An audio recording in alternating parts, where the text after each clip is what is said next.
On y va.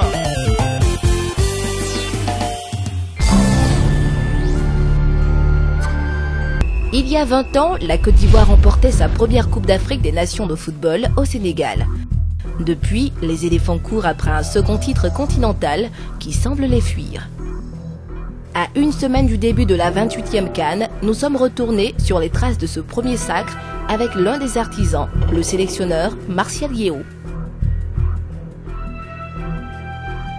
2 décennies après, quel souvenir gardez-vous de Sénégal 92 ? Vous savez, Sénégal 92 a été un tout, et un tout de personnes qui sont restées tout aussi humbles que l'ensemble des joueurs.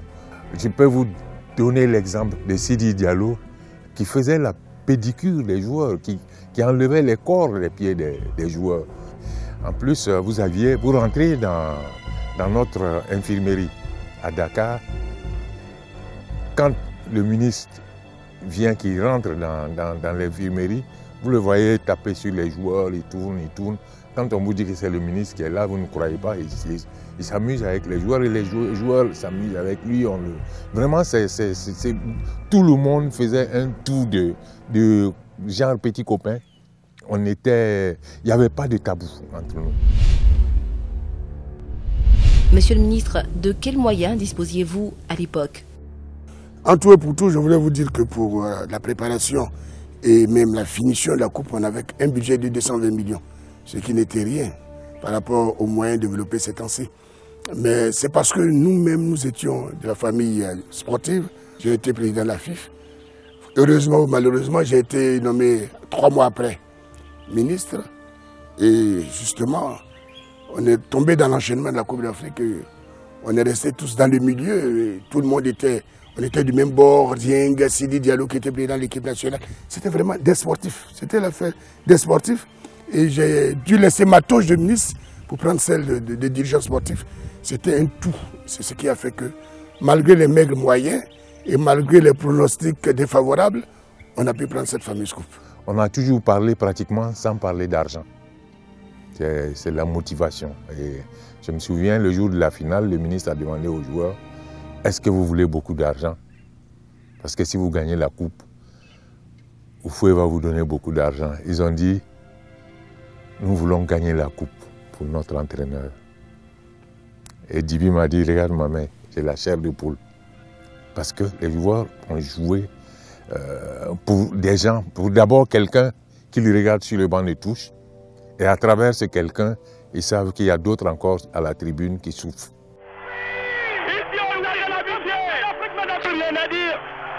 Vraiment, il n'y a plus rien à dire.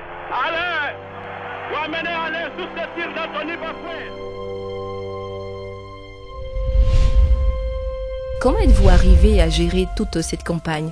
Non, mais parce qu'avant, il n'y avait pas autant d'enchères. Les primes de match, les primes de victoire étaient de 500 000 francs. Les matchs de 250 000.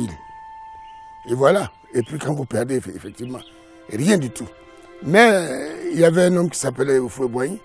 Et avant chaque match, il voyait le gouverneur Bani qui était à Dakar, qui donnait une enveloppe de 5 millions aux joueurs, bien avant les matchs, tous les matchs. Et c'est ce qui a fait on leur donnait ça même avant les matchs. Hein. Et ça a été une motivation supplémentaire qui a fait que les joueurs en voulaient beaucoup. Ils ont tout donné. Selon vous, qu'est-ce qui a fait la force du groupe de Martial Yeo? C'est une homogénéité. Vous savez, il y a le jeu et la technique, mais il y a l'ambiance autour. Parce que les joueurs étaient tous amis. Ils étaient pratiquement de la même génération. En dehors de quelques-uns qui étaient... Ils étaient pratiquement de la même... Ils se connaissaient. Et puis nous étions tous autour, amis. Dieng, Sidi, Diallo, tout le monde, toute la fédération et le ministère étaient à l'unisson. Il n'y avait pas de problème. C'était vraiment des sportifs. Coach, racontez-nous cette fameuse journée du 26 janvier 1992, jour de la finale. Je me suis réveillé à 6 h, disons même 5h30, parce que à 6 h, j'ai fait ma prière. J'ai eu mes 30 minutes de prière. Et quand j'ai fini ma prière, j'étais dans la même chambre que le docteur Nda. c'est mon voisin de toujours. Et on a toujours dormi ensemble, on a toujours prié ensemble. Et Dieu merci, il est toujours à l'équipe nationale. C'est l'un de ceux de 92 qui est resté pratiquement permanent avec l'équipe nationale, Dieu merci. C'était un dimanche. Je devais aller à la messe. Et je suis allé à la messe avec Dr Nda et Wole Basile. Et donc au réveil, mon voisin était l'entraîneur Yeo Martial. Et donc après le petit déjeuner, nous sommes partis à la messe. Il y avait des signes. Et puis j'appelle le docteur Nda, je lui dis, regarde le signe de la victoire.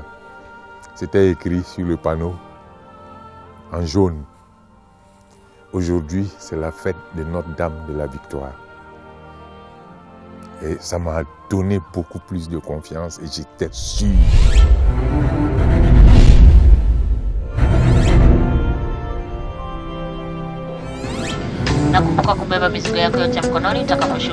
Retour sur les lieux du sacre. Dakar est désormais pour les Ivoiriens une ville symbole. Celle où, pour la première fois, le football ivoirien a connu son heure de gloire.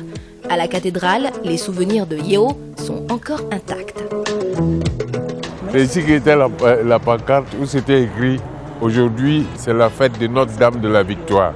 Je disais au docteur Nda que voilà, c'est le signe que certainement nous allons avoir la victoire. Nous nous sommes dit vraiment, voici des signes que Dieu nous amène. Il faut pouvoir mettre à profit cela. Et on n'avait plus de doute sur le résultat final. Donc, Anthony, Chaque fois que je passe ici à Dakar, je reviens à la cathédrale pour continuer de rendre gloire à Dieu, de remercier Dieu. On a fait une prière ensemble à deux, en face de la statue de la Vierge, et puis nous sommes rentrés au regroupement.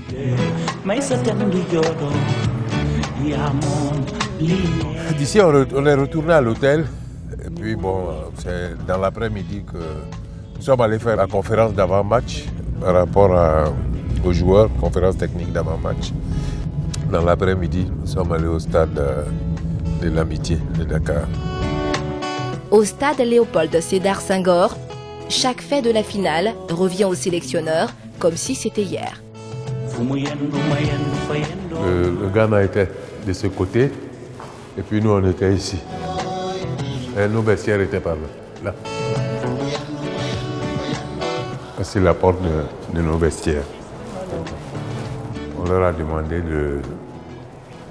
de se mettre dans les meilleures conditions, ne pas être crispés, etc. Et puis après, ils étaient en train de s'échauffer dans le couloir ici. Quand je suis sorti, parce que je n'ai pas remarqué les Ghanéens dans le couloir, j'ai trouvé les Ghanéens en train de s'échauffer de l'autre côté. Et c'est comme ça que je suis venu leur dire d'aller sur la pelouse.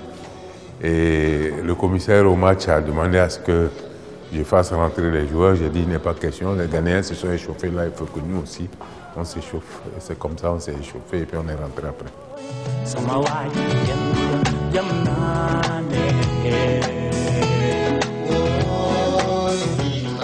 C'était à peu près à cette heure précise que la coupe a été remise.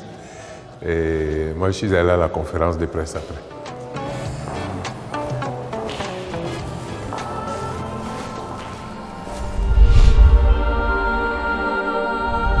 Je vais vous dire une chose. Quand on avait joué contre le premier match, contre l'Algérie qui était détentrice de cette fameuse coupe, on a gagné par 3-0.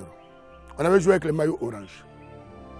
Et quand on a joué contre le Congo avec le maillot vert, on a fait match nul. Et pour le joueur, le maillot vert était maudit. Et donc, lorsqu'on devait croiser le Ghana, on était obligé de jouer en vert, puisque le Ghana jouait en orange, c'est nous qui devions changer de maillot. Ils croyaient qu'ils avaient déjà perdu. À mon retour, j'arrive, je trouve Sidi à l'hôtel, complètement triste. J'ai dit, mais qu'est-ce qui s'est passé? Je dis, coach, on a joué tous les matchs en orange, Aujourd'hui, la CAF nous oblige à jouer en vert blanc. Et puis je lui dis, mais Sidi, c'est pas grave, je saurais comment exprimer ça aux joueurs pour leur enlever cette idée de couleur orange qui nous a permis d'arriver jusqu'en demi-finale. J'ai pris la parole puis j'ai dit aux garçons, jeunes gens, sachez une chose, la victoire est à nous aujourd'hui parce que je viens de la messe, tout le clergé était en vert blanc. Et la CAF a décidé que nous changeons de maillot et la couleur, imaginez-vous, qu'on a prise, c'est le vert blanc. Donc nous allons gagner avec cette couleur parce qu'aujourd'hui, à l'église, c'était la fête de Notre-Dame de la Victoire. Et Dr Nda me demandait, mais la couleur jaune, c'est quoi? Il dit, la couleur jaune, c'est le signe de l'éternité. Il me dit, mais c'est quoi l'éternité dans ce qu'on fait là? Il dit, si je gagne la Coupe d'Afrique, je serai le premier à l'avoir gagné. Et c'est éternel. Personne ne pourra être premier. C'est moi qui serai le premier. C'est ce que Dieu veut nous indiquer. Puisque je l'avais dit qu'on allait gagner et que les tirs au but s'éternisaient, je voyais qu'ils me cherchaient des yeux, ils étaient découragés. Et je ne sais même pas comment la caméra a pu capter l'image. Je me suis levé par hasard comme ça pour leur dire qu'on allait gagner comme ça. Et voilà, ils m'ont vu et puis ils ont été ragaillardis. Et ils ont gagné. Moi, je savais que, par exemple, Thierry Joël allait louper son pénalty. Je l'ai dit à Sidi Touré, le directeur du cabinet du Premier ministre qui était assis à côté de moi, puisqu'il venait de louper un but évident avant la fin du match. Il était seul devant les bois de but. On ne sait pas ce qu'il a eu, il a titubé, il n'a pas eu. Et quand il voulait tirer au but, j'ai dit, il va vouloir tellement bien faire. Je le rate. Si le dernier joueur gagne un marque, c'est terminé. Là, on continue. Si le dernier tireur gagne un marque, il faut que l'Ivoirien marque. Et donc vous voyez, tout ça, c'est dans la tête que ça se passe. D'abord dans la tête, avant que ça ne vienne dans les pieds. Monsieur le ministre, beaucoup de choses ont été dites sur Sénégal 92. Est-ce vrai que vous y étiez avec des sorciers? Vous savez, c'est une sorte de... Il faut d'abord peut-être avoir la valeur sémantique du mot sorcier. Si vous pensez que les sorciers tapent dans un ballon et gagnent, alors ça, c'est vraiment faire preuve d'un esprit anthropomorphique qui n'est pas du tout cartésien, qui n'est pas du siècle. Je vous ai dit tout à l'heure que j'étais pharmacien, un homme des plus cartésiens. Mais vous savez, même dans les équipes du Nord, il y a des psychologues. Il faut d'abord sortir de là tous les problèmes des joueurs, fider leur mental, les revigorer mentalement, leur donner la hargne de gagner. Et puisque on est du terroir, on est obligé de prendre appui sur les croyances du terroir pour qu'ils soient sûrs que la victoire est à eux. C'est ce que nous avons fait. C'est tout. Il n'y a pas en fait toute une histoire. Chacun a ses méthodes. Il fallait gagner, nous avons gagné, ça suffit. Quelle que soit la méthode, nous avons gagné. Dites coach, pensez-vous que 2012 est enfin l'année du second sacre? Oui, je pense que 2012 c'est la bonne. Je l'ai expliqué il n'y a pas longtemps, mais je donne des points. Il y a beaucoup de points, hein, mais je vais donner des points de similitude. La première similitude, Zawi et moi, nous avons été recrutés pour les éléphants à peu près dans les mêmes conditions. Ça, c'est un. Deux, le groupe des éléphants qui joue aujourd'hui, la première ossature a commencé en 2006 au Caire. Notre groupe de 92 a également commencé en 2006 au Caire. En 86 au Caire. Vous voyez? Et la Côte d'Ivoire reviendra avec cette coupe. J'ai foi.